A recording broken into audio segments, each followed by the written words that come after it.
London can be intense when you visit for the first time, and there are some unspoken rules that you probably won't know about before you get here. So in this video, I'm gonna tell you about those rules so you can make sure you follow them and you'll feel like you're a Londoner straight away when you arrive. And the first unspoken rule that you definitely want to listen to is to not stand on the left side of an escalator in a tube station.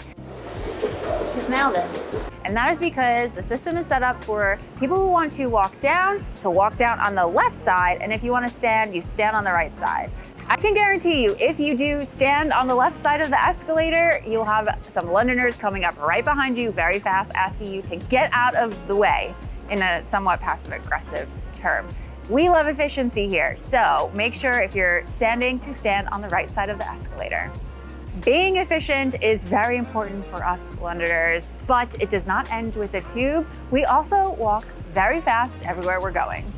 Now, I know that this rule is tough to follow if you're a tourist, you're trying to take in your surroundings, you don't know where you're going, but you do need to remember that London is a city that's filled with people who are trying to get to work and live their lives, and we like to walk fast and get places as efficiently as possible. So if you find that you want to take a picture of something, or you need to pull out your phone and look at Google Maps, you can totally do that. Just make sure you step to the side so you're not blocking people who are trying to efficiently get to work or get to whatever they have to do, and you're good to go. Bonus efficiency tip: when you are about to go up to the barriers in the tube station to pay, make sure that you have your payment method ready to go. Don't get up to the barrier and then suddenly look around for your phone or your card or whatever you're using to pay. It holds up the entire line behind you, and we love when we can just, all of us just beep and glides right through. It makes it very efficient, so have it ready to go. I know it could take a little while to reprogram yourself there, and if you do mess up, all you have to be able to do is apologize to the locals. There is a stereotype that specifically British people apologize for everything, and as someone who lived in London for 11 years, I will say that that stereotype is 100% true. And I feel like I've kind of fallen into it as well. Sometimes someone will like bump into me, and I'll be like, oh, sorry, even though it wasn't my fault. So if you do accidentally bump into someone or do something to somebody, make sure you do have a nice little polite sorry. A little apology usually goes a long way here. If you don't do that, you might find you get a passive aggressive, oh, don't worry about it, all good, something like that, and you don't want that. Okay, let's be real. You cannot travel abroad these days and not have internet connectivity on your phone. I mean, I need to be able to text my friends, to use Google Maps, and just to stay safe while I'm traveling on my own. But data roaming can be so expensive, and I remember back in the day, I'd have to buy little local SIM cards, and I'd have to switch out the SIM cards from my phone, and sometimes I would lose it. It was just really, really annoying. Luckily, you can avoid all of it now by getting an eSIM with SIM Local. It's really easy. Just choose your destination and how much data that you need, and in a few easy steps, you can activate it on your phone and you're ready to go in whatever country you're traveling in. You'll stay connected at local rates, which will save you a lot of money.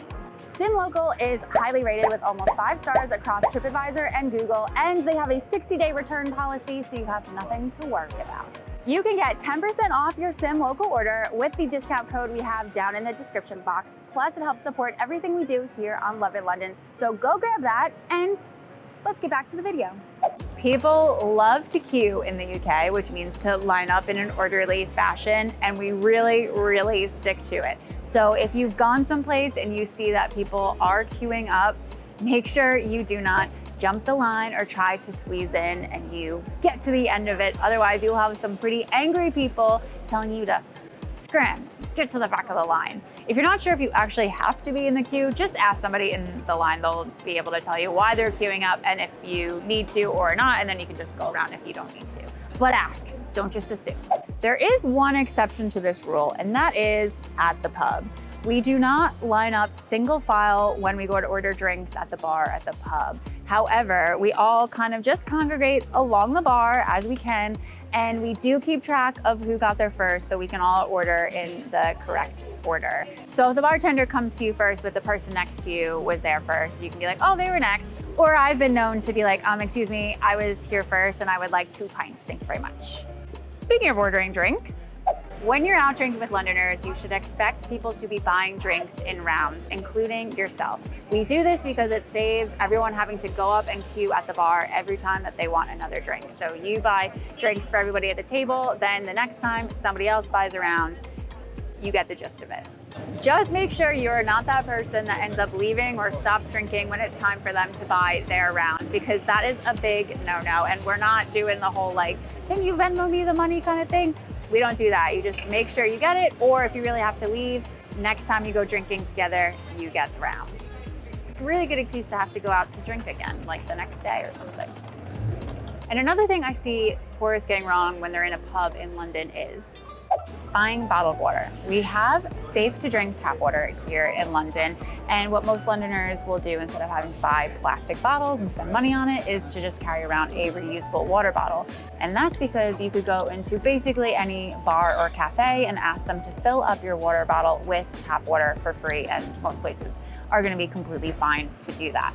And when you sit down at a restaurant and you ask for water, the server will usually say still or sparkling, and those are bottled and you'd pay for those.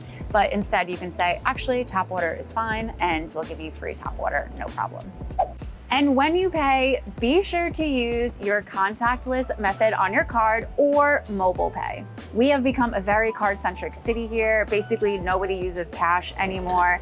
And we love to pay with contactless because it's much faster than having to do the chip and pin or the swipe, and then you have to sign or you have to put your pin in. And we love efficiency. I think everybody loves efficiency. So make sure that you're paying for things with the contactless feature, or using Google Pay or Apple Pay or Samsung Pay on your phone. It will be much faster.